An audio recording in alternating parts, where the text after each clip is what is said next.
Welcome back to A Celtic State of Mind. I'm not Kevin Graham, but I am joined today by John Hughes. John, how are you, sir? I'm very well, Paul, John, on this extremely wet and gloomy day. But worry not, I'm going to have a good one. I've got family coming over, so I'll be off to see them tonight. So I have a good night ahead of me. Brilliant. In sober contemplation, obviously, of serious topics. I'll be very, very reserved. Always. Before we get started, I want a big, massive shout out. You may or may not be aware of the makeup of what goes on behind the scenes at A Celtic State of Mind, but we do have a studio. The studio is based in Dalkeith, and within that studio, we have a small team of three. One of the team is the videographer expert, the extraordinary Kelvin Craig, and Kelvin obviously has pushed us, John, to the point of being nominated for an award in terms of the video creation and the quality of the videos that we create. I don't mean the live streams that we're doing now, but the actual fully produced videos that you can find on our channel over on YouTube. And unfortunately, we were having a wee drive down to Wales yesterday, and Kelvin took a wee turn for the worse. So a big shout out to Kelvin, and we hope he gets soon, very, very soon. I hope he gets well very, very soon. Yeah. I just think everybody that's listening, it's very difficult, John, because there were some passing motorists that gave us their assistance, random people in the universe who have no clue who we were, but they stopped anyway just to help us out. So whoever they people are, those kind individuals that stopped to help us yesterday en route to Wales, thank you very much. You'll never know how much you helped us, so that was brilliant. And get well soon to your Kelvin. I was saying to you just before we came on, John, he wasn't born a Celtic fan, but we have had him at Celtic Park a couple of times, and his first game was Celtic 3, Rangers 0 in February of this year. So I think we started that turning process into him being a Celtic fan that night. Started to convert him. Yeah, well, there's nothing more powerful than a convert. Oh, definitely. I'm working on it on a daily basis. I always love seeing that, actually, when you see these prominent Celtic fans abroad. The likes of Tony Curran, the Glaswegian actor, and he's over in like Hollywood. And Martin Compston's another one, and Gianni Capaldi, and they're always trying to convert Celtic, actors into Celtic fans. I love that. They're spreading the good word, John. And Paul, John, can I just say, while I remember, I know everyone's already done this, but I haven't had the opportunity. Frank McGarvey and his family, I don't know if any of them watch this, but just really want to wish them all the best in what's sure to be a very difficult time to come. And I just wanted to say that before we get tied up in anything else. So all the best, Frank and his family. 100%. We're talking about Celtic legends, John. We're going to have a good discussion about James Forrest and Frank McGarvey. If you think about my first game being 1987, Frank McGarvey for me as a player was someone that I only experienced on the telly. Sitting there of a Saturday evening waiting on the old fella coming back from the game, John, and I've spoken about this a few times because you remember the smells, don't you, back in the day, the vivid smell, which was a strange mixture of alcohol, cigarette smoke and Wrigley's chewing gum to try and hide it as if that's going to work.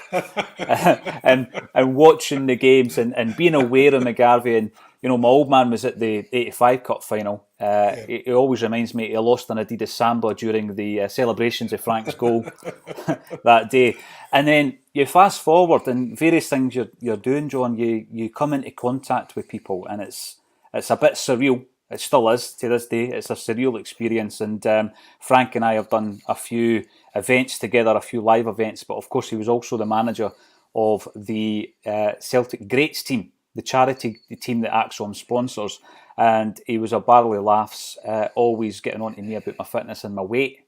And just in August there, he was in the studio with Tommy Sheridan recording an episode of the show that he does with Tommy. So Frank, like you say, and his family, in our thoughts and in the prayers of Celtic fans, one and all, absolutely.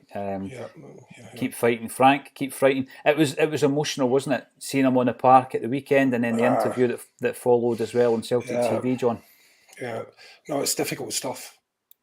So it's again, having been through a similar sort of difficult experience recently, I can appreciate how hard it is for them. So I just wanted to make sure that I got to see that on air. Absolutely. I just wish them all the very best. It's going to be a difficult time for them. So, thoughts with them. For sure, 100% positivity sent in your way, Frank. And the thing as well, John, this word legend, you might be on social media and you use the word legend, and it's always closely followed by someone saying it's an overused term, etc., etc. We need to talk about it in terms of James Forrest, though, because I don't think there maybe is or are criteria in relation to scoring 100 goals, playing 500 games, whatever it might be. But James Forrest, how can you argue that this man is a Celtic legend?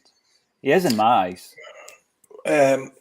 Well, funny enough, I think on my initial reaction, and the same with a lot of people, you'd have said James is a great servant to the club. He's been a fantastic player for the club. I wouldn't have straight away gone to the word legend, but I thought about it, and then I started sort of looking into it really to get more of a handle on it. And first of all, let's just be clear: the word legend is not overused; it's actually misused. So the dictionary definition of a legend is an extremely famous or notorious person, especially in a particular field, or very well known. That's what legend means, right? That's all it means. So really the question for me is he a Celtic great? Is he one of our greats? And as it turns out, I don't think it really matters what your opinion is. The facts are the facts. They speak for themselves. Mm-hmm. So he's either our third equal most decorated player or our fourth most decorated, depending on who you believe, because I noticed that there's a discrepancy in the number of Scottish Cups that have been awarded to him. I don't think Celtic are giving him 2011, but he played in the final, so I think that gets him it. He has 10 titles, 10 league titles. Now, this is an astonishing list. 6 or 5 Scottish Cups and 5 League Cups. He has a 9 in a row and a quadruple treble, right? And in that quadruple treble, he made 154 appearances and scored 49 goals. He is the only people with more honours than James are Bobby Lennox with 25, Billy McNeil with 23, possibly Scott Brown with 21. But that's your list. So if the question is, and the real question is he a Celtic great? Because legend really doesn't mean anything other than is he famous? He's got more trophies than anyone outside the Lions. And so the answer to that question is yes. And it really doesn't matter what your opinion is, because I tell you, 5 years or 10 years from now, the only thing that's going to be available really is the record books. Yeah. That's all that people will look at. So if your kids are looking 10 years or 15 years from now and saying, who were the Celtic greats, James Forrest is going to be all over that list. Absolutely all over it. Mm-hmm. It's very, very, very difficult to argue the contrary. And I know it's challenging because he's still an active player. And that's always difficult because people always have strong opinions and memories of, real dead recent games and things they've done or haven't done. And the passage of time smooths all that out. So, that won't be the case in a few years' time. But, apart from the fact he's a legend, in my view, and a Celtic great for sure, he's still playing. Mm-hmm. And when he came on against Leipzig, it was immediately apparent he was on it. Immediately apparent. As soon as he was on the ball, you knew straight away he was back at it. He just looked completely different from how he looked last season or earlier this season, he was more direct. He looked faster. He was faster in action.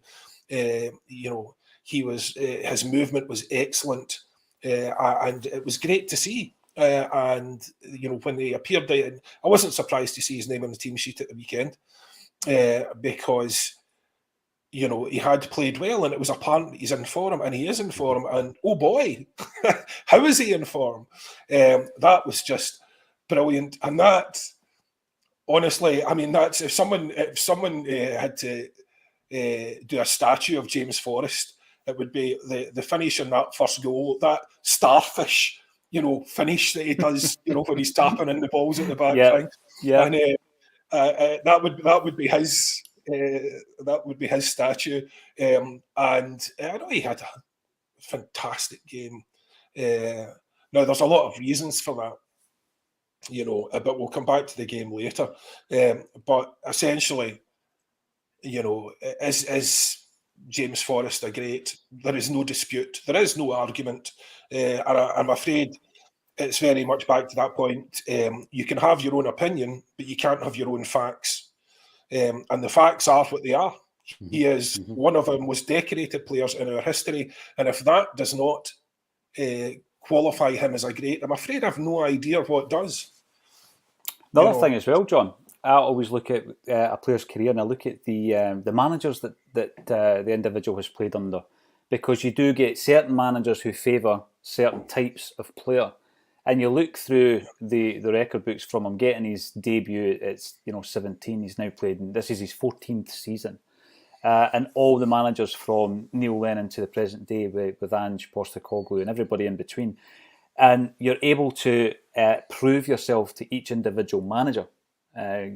From different parts of the world. You've got Brendan Rodgers, different approach. Ronnie Deila came in, different approach. Ange Postecoglou. But all the while, James has proven to these guys that he's good enough to be part of their plans over a prolonged period of time. And, I mean, maybe it's old-fashioned. I'm not so sure it is. I mean, going back to some of the discussions we've had recently around how does Celtic build something that might year-on-year make an impact on Europe, because I always do believe that your core of your team has to be, I'm going to say of a Celtic state of mind, but having come through the way of Celtic, Kieran Tierney was one of those players, and we were disappointed when he left, but we've also got Callum McGregor. We've got Anthony Ralston. Interesting that we're allowed to speak about Tony Ralston in such terms. A couple of seasons ago, we couldn't do that. Stephen Welsh is another one where they've come through the ranks and know what it means to be a Celtic player. They're not here as a stepping stone in their career, John. And I look at James Forrest and what he's come through. He's come through a lot of adversity. He's been written off more often than just about any other Celtic player I can remember. And like you say, he comes in against Leipzig and he does look on it. He follows that up with a performance at the weekend there to remind a lot of people, I'm not finished. I'm not over the hill. The injuries haven't destroyed me. It might have to adapt his style, but they've not destroyed his career. And there's a group of players at the moment, I think, and James, definitely falls into the category, who are not first picks, John. That's not what we're saying here. But he's not going to be the first name on the team sheet every week. But they are going to contribute this season where necessary. And I think Forrest is one of those guys who, if our strongest team is available, he might not be on the park. On this form, he probably would. But he's an incredible backup. I think Ralston came in and proved that at the weekend. Brilliant backup. Bernabei, right, who I think we're classing as the backup to Greg Taylor, has been superb in the last couple of games that he's played. And we're starting to see it even with Moy, who's come in for a bit of criticism, John. I don't know what your thoughts were about him at the weekend. You're not convinced with Moy? Well, look, I mean, in all of those, I mean, just to go to the game at the weekend, just to be clear, I mean, there was reasons for that. Again, there's reasons for that when people are going, we didn't do anything different. No, perhaps we didn't, but Hibs did. Hibs came out and played an incredibly high line. And I was looking back and you can see how high a line they played based on the goals that we scored. So we didn't hit the midfield for 4 out of those 6 goals. Yes. So the first goal was Jens, Haksabanovic, Forrest, then Jens, Haksabanovic, Bernabei, Gigi, and then Jens, Haksabanovic, Ricochet, Forrest, O'Reilly, Forrest, right? no midfield. And then the only reason the fourth goal came through the midfield is because the Hibs player lost it straight in front of Aaron Moy, who slotted the ball through Forrest, who was on the move straight away because his movement was fantastic. And again, goal number 5, Ralston, Abada, GG. And then the 6th goal was Moy, because at this point, Moy had the freedom of Celtic Park, and he dinks a ball over the top. And Maeda reacts well when, Kyogo's trying all sorts of bicycle kicks in front of him and missing them, and he managed to keep his eye on it and sclaff it into the net. So, that was fair enough. But Moy, Moy is immobile and slow. However, if you give him that amount of space, he will destroy you. He is an excellent passer of the ball. He still has that talent. He is a very, very gifted footballer, but not in any way, in my view, anything other than a backup, and nor should he ever be considered. So he is, the Titanic could turn faster. He is very, very, very slow, and he's very immobile. He's not athletic enough at this level, but he is a very gifted football player. And when you give him, we've seen that in other games as well. Dundee United, when we were hammering them, he'll destroy you if you let him. If you leave him enough space and let him turn and look forward, and give him time to make, assess his options, he will absolutely destroy you. So, there is that. As far as Ralston goes, I'm afraid I've always been a Ralston advocate. I accepted the fact that Juranovic would be picked for Europe based on his pace. But other than that, I would like to see Ralston get a start in Europe now, because I think Juranovic has been responsible directly or indirectly for quite a few goals against us this year. So I don't see if Ralston would be any worse. And he's certainly, in my view, very effective going forward. He's more efficient going forward. I prefer his final ball. So, you can argue all day, and I have done. I've had these arguments. I'm sure there'll be people arguing in the comments, what you're talking about. Juranovic is the best player in the world, because he's a Croatian international fullback and all the rest of it. I don't care who he's playing for internationally. It makes no odds to me. I look at him playing for us. So, at the end of the day, I don't think he's been playing particularly well, and I would like to see Ralston given a run as more than just a backup. And who was the third one we said there? I can't remember now. We did mention Bernabei. Bernabei, yes. Yeah. Bernabei, superb. And now, one of the really enjoyable things about that game was the interplay between Haksabanovic and Bernabei on that wing. It was great to see. It was so creative, and the boy is hellish quick. He has some amount of pace on him, and his ball in was super. His balls were direct and fast and hard and accurate, and they were not sort of some big high floaty thing as he's trying to keep his balance running down the ring. He was smashing it across. So it was great to see that, Bernabei. And if he, I think if he proves himself, if at any point this year he proves himself defensively, if he's given an opportunity in one of those games, I think Taylor will be back up in short order. I mean, we paid a lot of money for the boy for good reason. Now, he looked a bit shaky when he first came in, but he certainly didn't look shaky the other day. And Haksabanovic looks a tremendous player. I think the only reason we have him, to be honest with you, is he's not fit. He's not quick. If he was fast, I would say he'd be a top tier club in terms of Europe. I think that's why we have him. But we only need him for that because, I know that automatically people are saying, if Jota comes back, you have Haksabanovic in one wing, you have Jota on the other.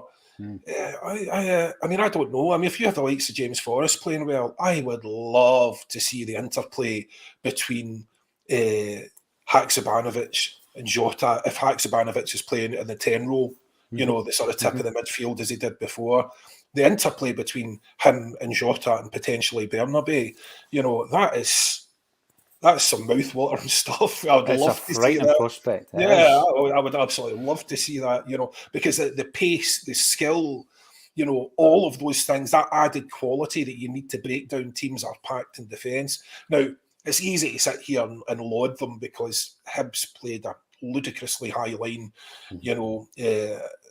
It's almost as if they haven't seen the games against us.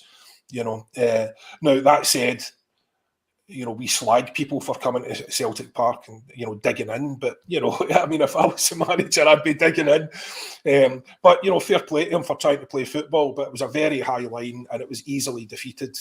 We were just playing diagonal balls out of defence and it was just easily beaten,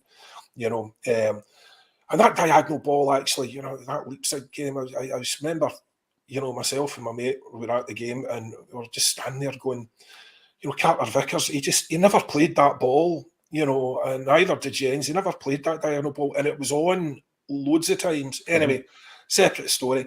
But yeah, no, it was just great to see, wonderful to see, and I really can't wait to see I know they'll probably put them in separate wings, but if James Forrest is like in scintillating form as he appears to be just now, play him, play Haksabanovic in the middle, because there's boys there in that midfield that could do with a rest. I mean, Hatate really needs a rest. He was right off it. He's not playing well at the moment, and he was right off it again the other day. And the issue is we can't afford to lose two of our good players out the midfield. We can afford to make one change. So if you're playing like Abelgard, you'd need to play O'Reilly and Haksabanovic. You can't play two of the defensive players. We've seen what happens when you do that. Exactly. So there was lots and lots of good stuff at the weekend. It was a really enjoyable game, and again, the important thing there was exactly what we'd said last week, Paul John, was, goals change games and you take your chances and the game's over. The game was over in 24 minutes. Yeah. So then it becomes an exercise. It's brilliant to see. But that game was over in 24 minutes because we took our chances. We created good chances and took them. And that was it. Game's over. And James Forrest, of course, legend that he is, Celtic great that he is. He scored his 100th, which was just great to see. And if you begrudge this man, you're not a Celtic supporter. In my view, because he came through. He's been with us for long. I can't remember another player that served as long as that. Really. I mean, what is he make his debut in May 2010? Who else has served that long in recent years? So he's been with us through thick and thin. Managers have assessed him and found him to be enough to be in the squad and stay at the team. You think that's an easy thing to do? It's not easy to stay at a top team. No, it's not easy to have your place in the squad. It's not easy to prove to 4 different managers that you are valuable enough that they're giving you extended contracts. Especially now, when he got that contract last year, extended contracts, that's how valuable he's thought to be. So for me, James Forrest was the absolute highlight of what was a great game. I really, really enjoyed it. And thanks to Hibs for, showing up and playing like that. But, it was a great game.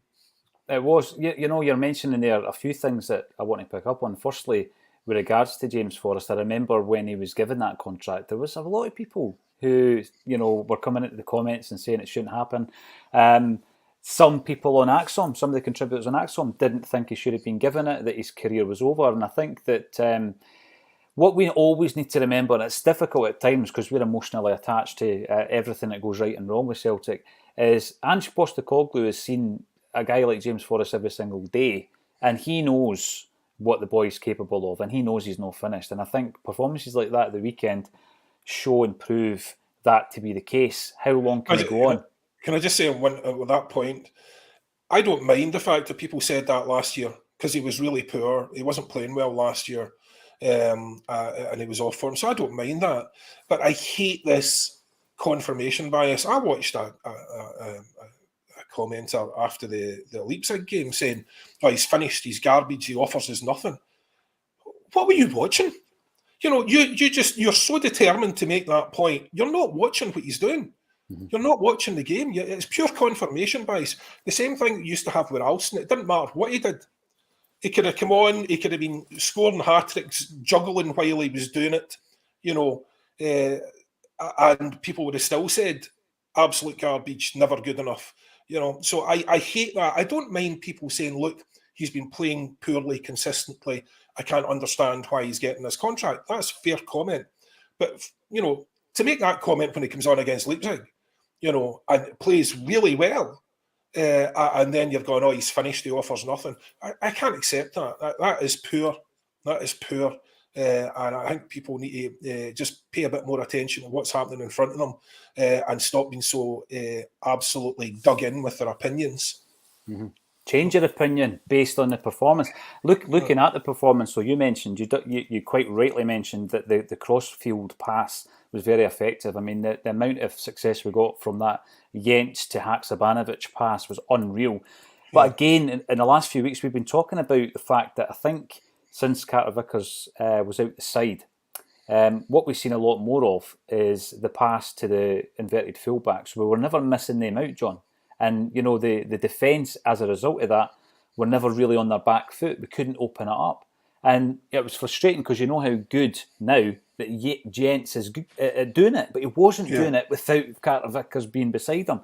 Carter Vickers also played a tremendous pass to Haksabanovic. It's going to be a go-to pass for the centre halves, I think. And I know it's not always on. I know that depending on how your opposition is lined up and what the shape is at the back, it isn't always on. But I just felt we were playing too much passes from centre-backs to full-backs, and we weren't making that same kind of progression.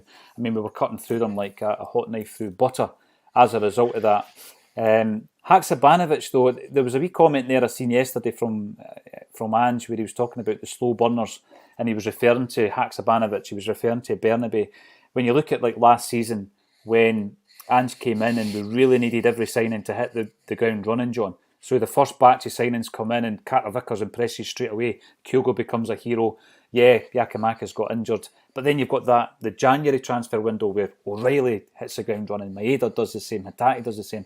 This season hasn't really been like that. And what we're seeing is these players slowly but surely coming into the side and making an impression. Haksabanovic could well be in the strongest 11 I think he is at the moment. Bernabe at this moment in time has got to that point as well. But I'm still looking forward to seeing Abildgaard because we've never really had an opportunity to see what he's got in his locker either, John. No, well, I mean, at the moment, Haksabanovic and Bernabe had better delivery than Amazon. They were super. So you want to see that now. Again, I'm well aware of the fact it's in context and Hibs were letting us play, so that has to be taken into account. But the potential there, is just great to see. So it'd be great. Abildgaard, for me, he has to start tonight because otherwise I don't see what the point of him is or when we're ever going to play him. If he's not playing this game, I really don't know what he's doing. I mean, I'd also be resting Hatate, so I'd be playing Abildgaard, O'Reilly, and Haksabanovic would be my midfield for this game. Now, that said, there's a strong possibility Haksabanovic doesn't start. If he's had any sort of a knock at all, they just wouldn't start him.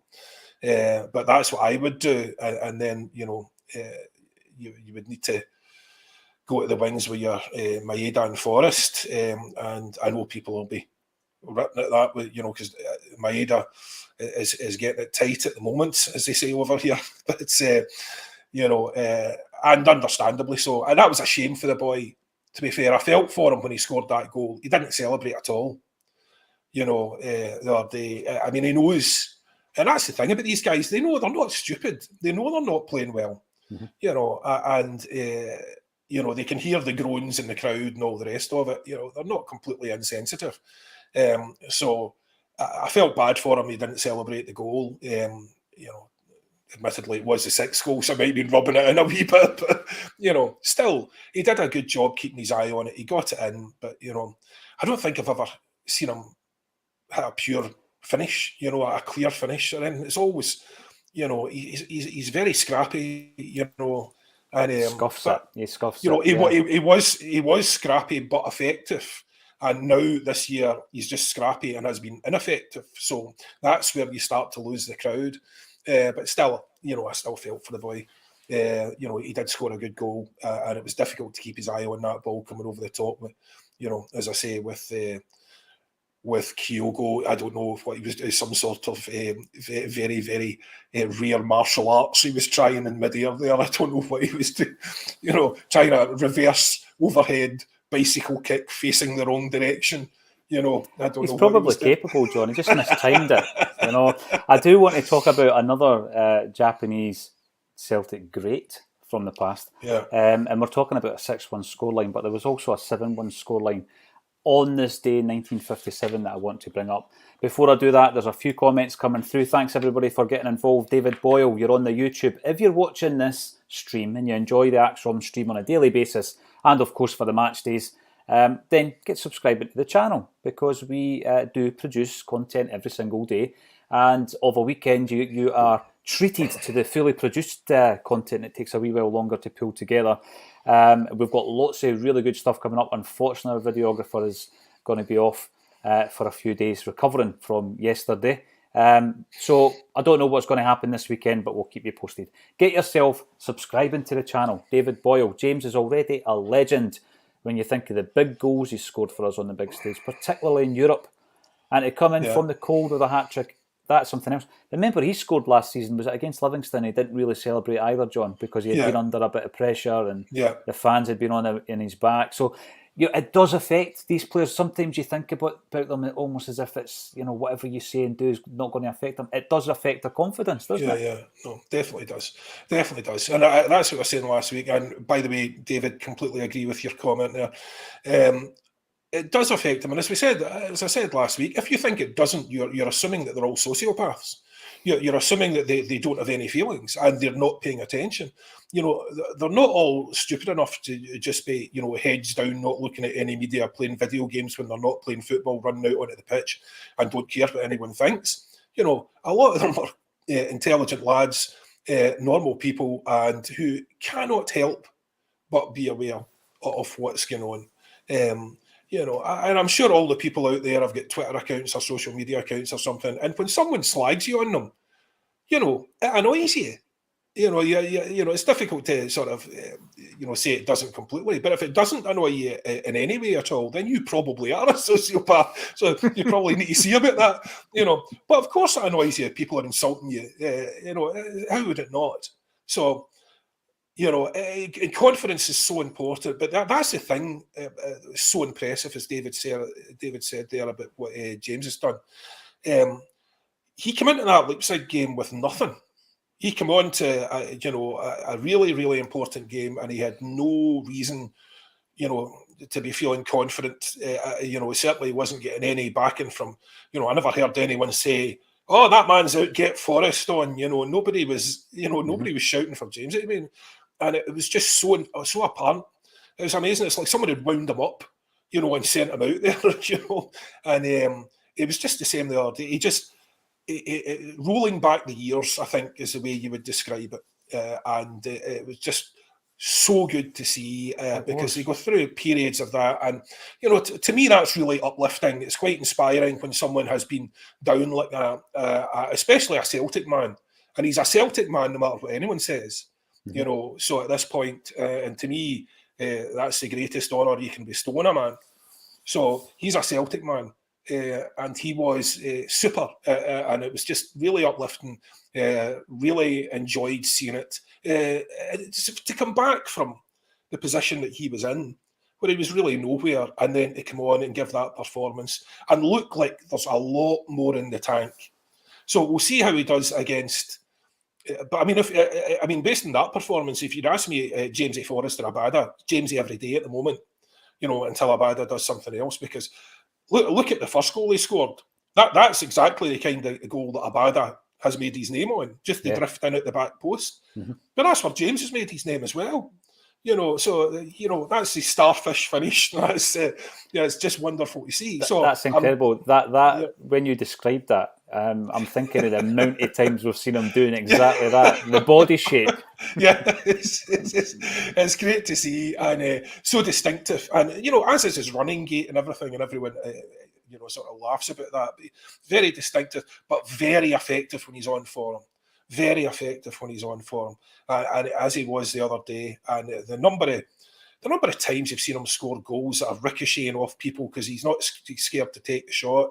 Usually in confined spaces and drifting in the back post. The number of and as David said, the number of important goals he has scored. I mean, even against Lazio, didn't he score the first?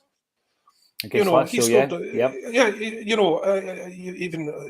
And so during that period, it was absolutely superb. And he hasn't been great of late. He wasn't really at it last year, but they felt there was enough there to keep him on, and that's due to his commitment to the club. He's an example to the other players. He's clearly a good player. It was just off for him. They were willing to, be patient with him because they felt he could add something to the squad. And this is the result. This is what you can get when you're patient with players. The same way as we were patient with Ralston, because the managers that had him could see there was something in him, something that the fans couldn't see. So, it's just wonderful to see. And as I say, it's quite uplifting, and I'm delighted for him. Oh, definitely. I mean, he is heading towards 100 assists, 100 goals, 500 appearances, 50 international caps, plus all the honours that you listed earlier, John. Yeah. So, yes, he is definitely up there. I mentioned before a certain 7-1 victory that took place, not this season, a wee while ago. And what I certainly do as a Celtic fan, John, constantly reading back on the history of the club. We've got an incredible canon of literature out there, some brilliant writers who keep us up to date with what happened in the past. I just take it for granted that everybody loves Celtic history. But no matter who you are, you must be aware of the famous Hampden in the Sun victory, 1957, on this day. And I did a lot of research on that over the years because obviously I was working with Neely Mockin's family in relation to the biography of Neely, and he scored twice on that famous day. A massive. It was a record cup final scoreline, probably still is.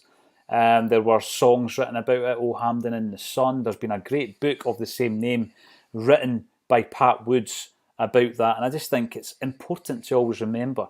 Obviously, Neely Mockin's my favourite, but the other goals came from. It was a double by Neely. It was Sammy Wilson scored a goal, Willie Fernie scored a penalty, and a hat-trick by Billy McPhail. I think that's the 7 goal scorers. So there you go, 7-1. John, like myself, growing up as a kid, as a Celtic fan, this is the legendary, to use that word again, the legendary iconic moments of Celtic history that you've got to know about. It's almost like part of that fairy tale that Billy McNeill used to talk about, isn't it? Yeah. Well, and I mean, bear in mind, we weren't that great a team back then. In the early 60s as well were a bit of a struggle. So, it was a massive result, and that's the reason why it had legendary status, not just because it was a 7-1. It was because, we just weren't the kind of team that we are now. That all changed in the mid-60s, obviously. But, those are legendary names now, that you rhymed off there. Because of that. But look, I mean, that's the beauty of this club is the romance and the glory and the history and the fact that we can all, you can give yourself fully to that, knowing that there's no sort of downside to it. There's no sort of, hesitate to say other behaviours and things like that you would be worried about, aligning yourself with.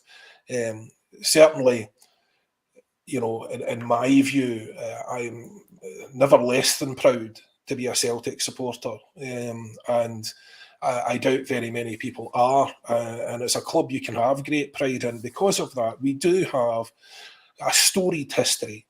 We have legends galore. We have a fabulous past. And the real challenge is to make the future as storied as the past.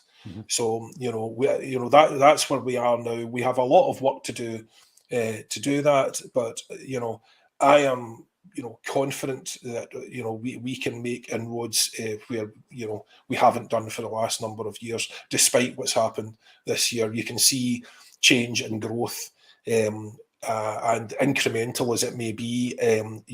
We have to accept it because it's a different market and it's a different environment. It's far more challenging.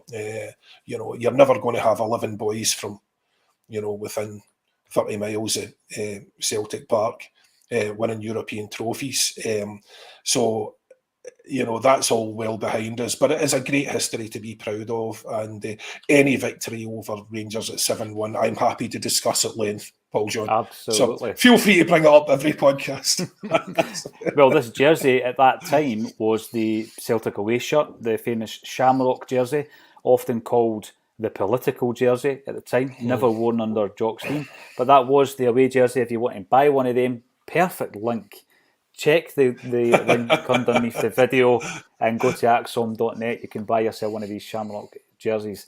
The Urban Culture, he is a legend, talking back again about James Forrest. Not one of my all-time favourites, but deserves his place as a very important player in our modern history. Yeah, and also I think what's important to note is how unusual the longevity of his Celtic career is, like you were mentioning earlier. Absolutely, John. yeah. Very unusual in the modern game, not just at Celtic, but throughout European football. We're going to be talking about the longevity of another career in just a second. Stephen McGonigal, do we rest Joe Hart tonight? Talking about tonight's game. Let's talk about it. What's your thoughts, John? We bring in Benji Siegrist? Yeah, well, yes, absolutely. I mean, you have to. And there's going to be a number of players who are going to see this as, as happens in other clubs. It's like, this is the League Cup is where you play a different team, essentially. Now, admittedly, a bit different at Celtic, because obviously we still want to win it. But, Siegrist isn't that far behind Joe Hart, so I don't see any problem in giving him a game. Obviously, you're playing Bernabeu, Ralston. Do you give CCV a rest and play Welsh and Jens? How do you change up the midfield? Well, that's going to be difficult, with the injuries that we have. I mean, what we've still got Turnbull, Jota, Starfelt, McGregor, Welsh. Oh, sorry, Welsh is injured. Yeah, so, you can't even do that. My bad. But, the difficulty is with the midfield, we've seen what happens when you change too much. But at the same time, some of these boys O'Reilly needs a rest. Hatate needs a rest. They look tired. O'Reilly was at, sort of half pace at the weekend. Still played well, but, certainly after a big game like he had against Leipzig, he obviously, there was a dip there. So, you don't want to wreck these guys, and ultimately the league is the most important thing. So I suspect it'll be a surprising lineup.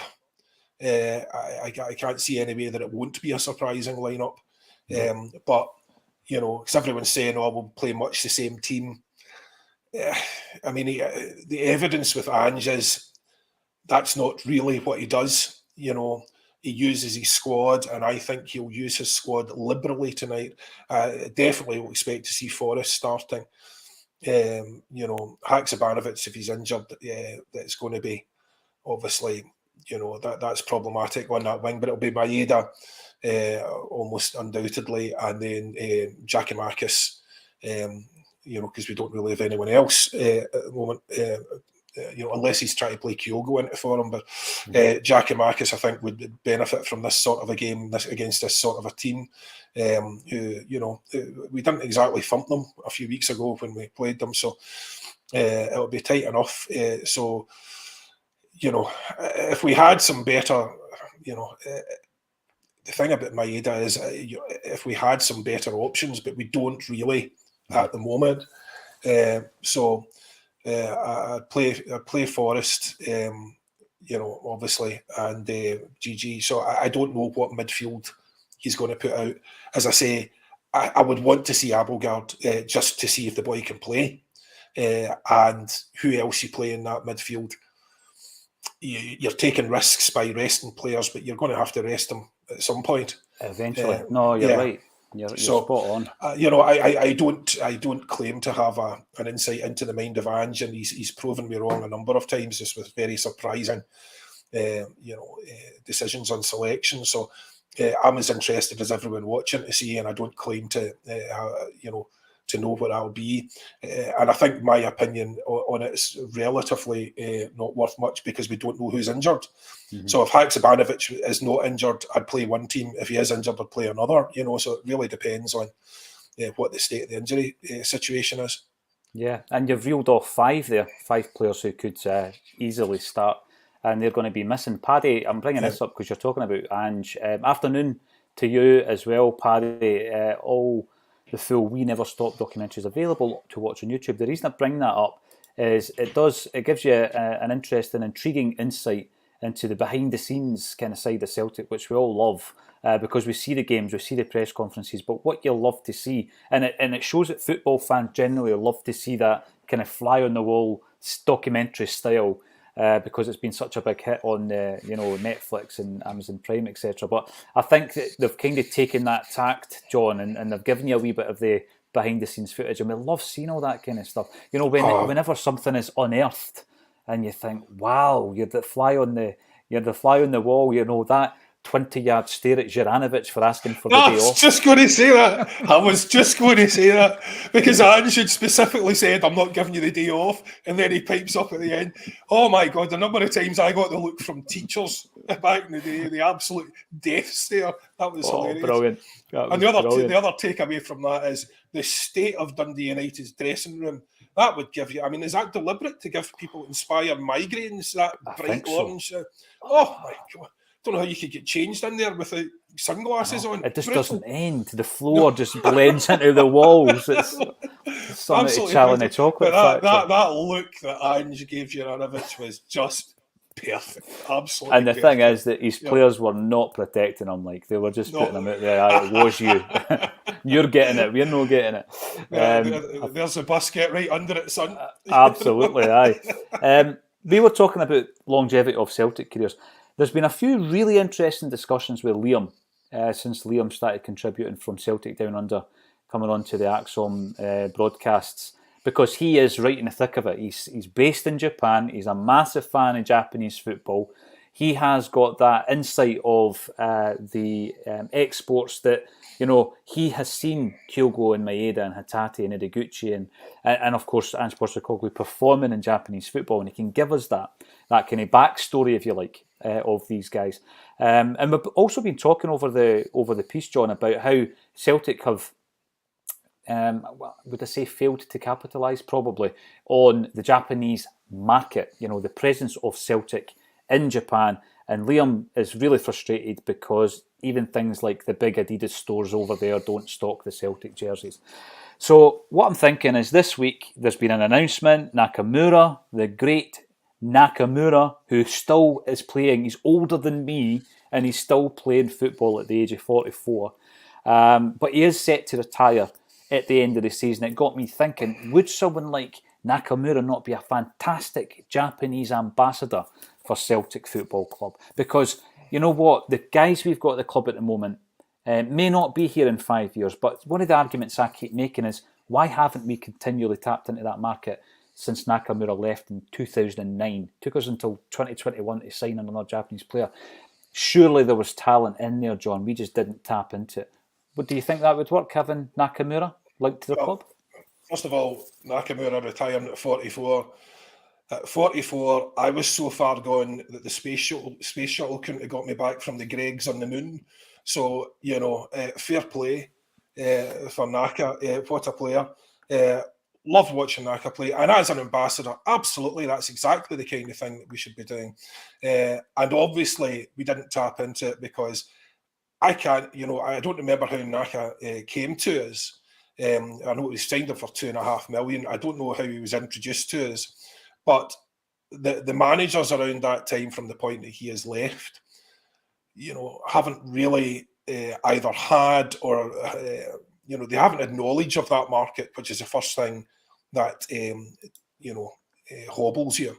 Yeah. And then on top of that, we haven't had the scouting structure. or any scouting structure, unless Peter Lawwell went on holiday to Japan at some point, then we wouldn't have known about them.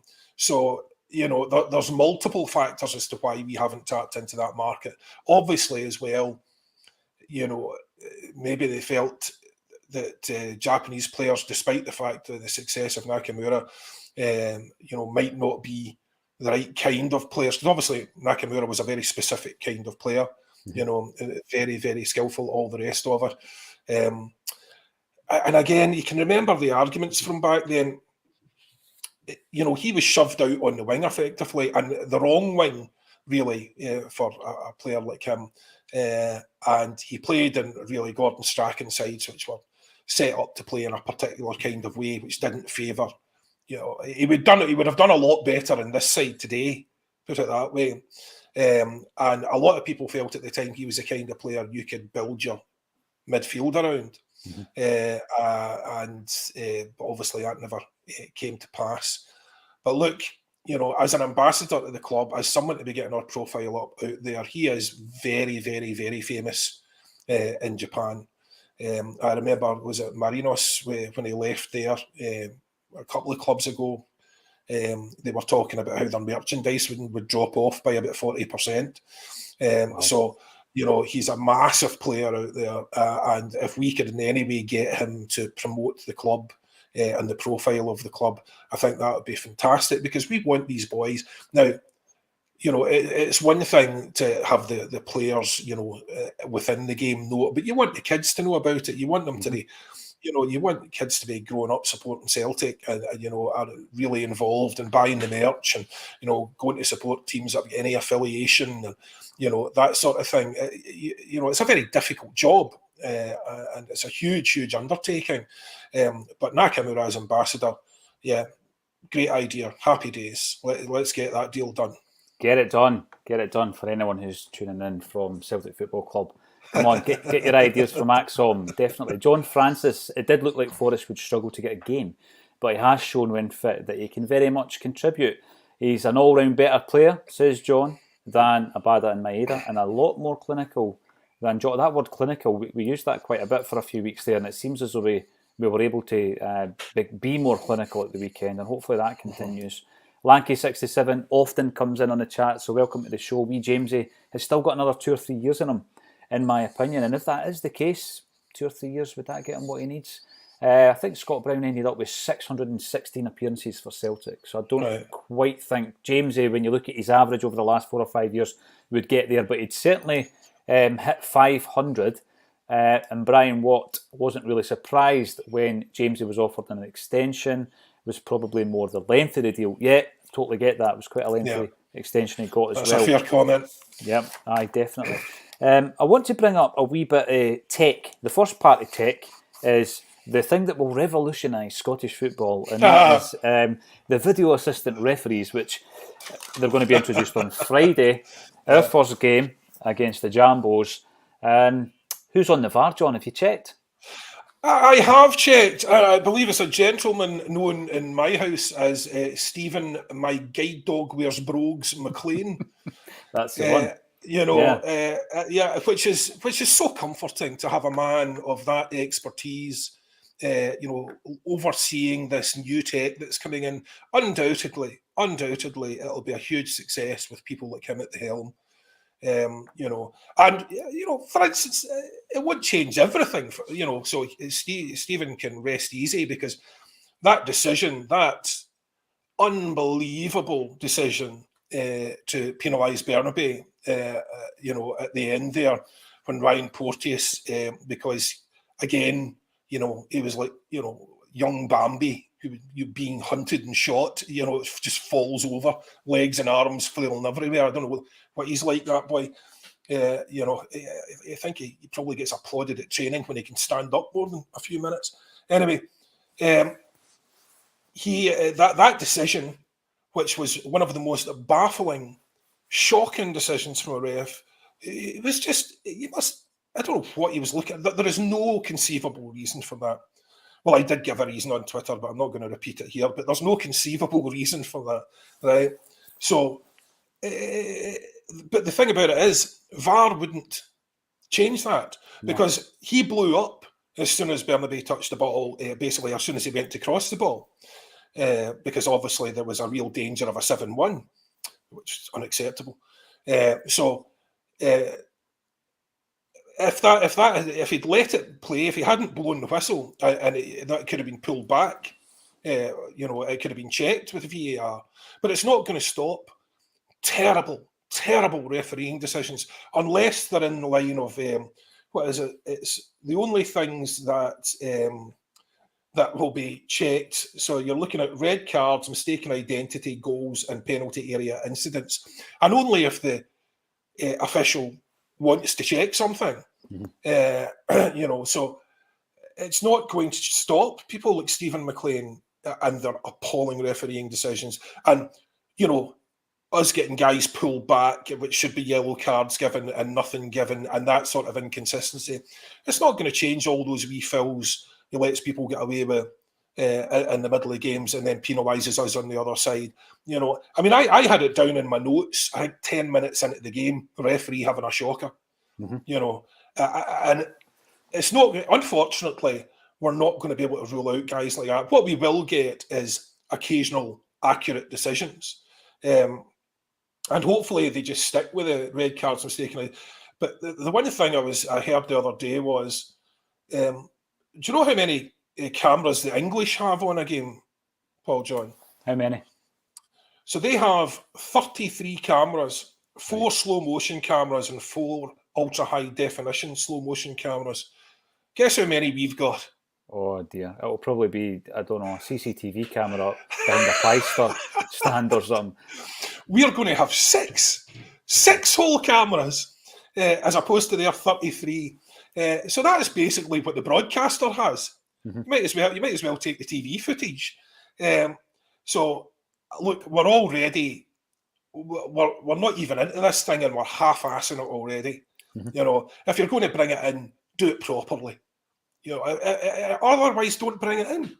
So, and then you're going to have guys like McLean running it, and it's just, I suspect that there could be a lot of controversy over this in the next wee while. But look, ultimately, if it's run properly, it's going to be an improvement just for things like, was he offside, wasn't he offside, all that sort of thing. But the problem is, as other people have pointed out, Paul John, if you watch football, has it improved the football? And the question is, if a guy's blatantly offside or whatever, fair enough. But if his armpit or his toe is offside, I know. Is it really improving the game? Because I tell you what happened in rugby is that they started off, it was tries only. You were only supposed to be checking tries. And now, if you run 30 or 40 phases down the length of the pitch, they go right back and they look at the whole thing from start to finish. So you're now getting halves of rugby that are supposed to be 40 minutes, taking 60 minutes because they're constantly checking. And if you give the refs an out, and this is what will eventually, I think, will happen with her, if you give the refs an out, the refs won't make a decision. They won't make any decisions in those areas. They'll just leave it to VAR. Yeah. And that means there's going to be constant checks. The games are going to get longer and longer. So we'll see how it pans out. But done properly, I would hope it would be beneficial, but it wouldn't be done properly in Scotland. No, they're already getting their excuses in. There's going to be teething problems, because I heard Kenny Dalglish came out last week saying, why is there teething problems? You should be, implementing this when it's ready. I'm bringing this up, Stephen McDonald, David Bowie changes. We haven't had much music chat on today's show, John and I, but when we were talking about James Forrest, I was remembering back in the day where David Bowie would release a new album, John, and the NME would call it a return to form, because he's maybe had 3 or 4, substandard albums. David Bowie fans would probably be screaming at the TV sets that he never made a substandard album. Right, I get that. But you know what I mean? And James Forrest has had a couple of substandard seasons, but he has had a David Bowie-like return to form, Stephen. So thank you for prompting that one. We were talking about technology, and there was an interesting tweet or two just the other day there in relation to something that we have spoken to previously in relation to the Dawa sponsorship that Celtic signed back in 2022. Professor Simon Chadwick tweeted out the timeline of the 2019 sanctions by the US government for this company. Celtic signed a deal the following year, and then in 2022, the US listed the company as having allegedly worked on military products. But I looked on a couple of sources yesterday just to confirm this, because it was one of the things I seem to remember. Celtic terminated that contract, and there was confirmation on a few sources yesterday that had been done, but I don't think the club announced that, John. Yeah, well, it's probably because it would have been embarrassing to have signed up with them in the first place. It was one of Peter Lowell's ideas, and I can understand to a certain degree where they're coming from, because they've got this big, massive company with all this brilliant tech selling them on it. But at the same time, we cannot be associated in any way with guys like that. I mean, their products are banned in the US. They're involved with the internment camps in China. Norway have banned any investment in them. EU removed their cameras. And they use AI-powered cameras that can detect, wait to hear this, race, skin colour, and even ethnic facial features such as Tibetan. So if you are an oppressive regime, these boys have the very technology for you, and they're happy to give it to you. So I'm delighted that was terminated. I didn't know it had been. I was unaware of that, which is, so I looked into it and didn't know it had been terminated. I didn't see any announcement of it. I thought we still had that ongoing. Now, to be fair, the only thing we were getting from them was the likes of, video walls and drones and whiteboards and all the rest of it. But still, we can't have any association with people like that who are involved in that sort of despicable regime and the kind of horrors that they've been inflicting on people. So that's one we're well short of, and it was a good decision to get short of them. 100%. Martin Bickett, hunky dory. Listen, I'm not sure what you mean by that, but I feel a bit hunky dory today, John. We're moving into the Motherwell, obviously the wee Bowie reference coming in there. What a genius David Bowie was as well. So we're moving into Motherwell tonight, cup game, early kickoff. Don't forget, it's at 6:15 tonight, John. Yeah. So we'll be back at 5:45 with the match day content. Please come back to us. John is one of our newest contributors, our newest recruits, and you're bedding in. You'll be back with your buddy Kevin Graham next week. He'll be back from sunnier climes, looking all bronzed and beautiful, I'm sure. And you can catch up over the last couple of weeks that he's missed as well, John. It's always an absolute pleasure to welcome you onto the comment section and to welcome John Hughes onto A Celtic State of Mind. Thanks everybody for getting involved, and we'll see you again tonight at 5:45.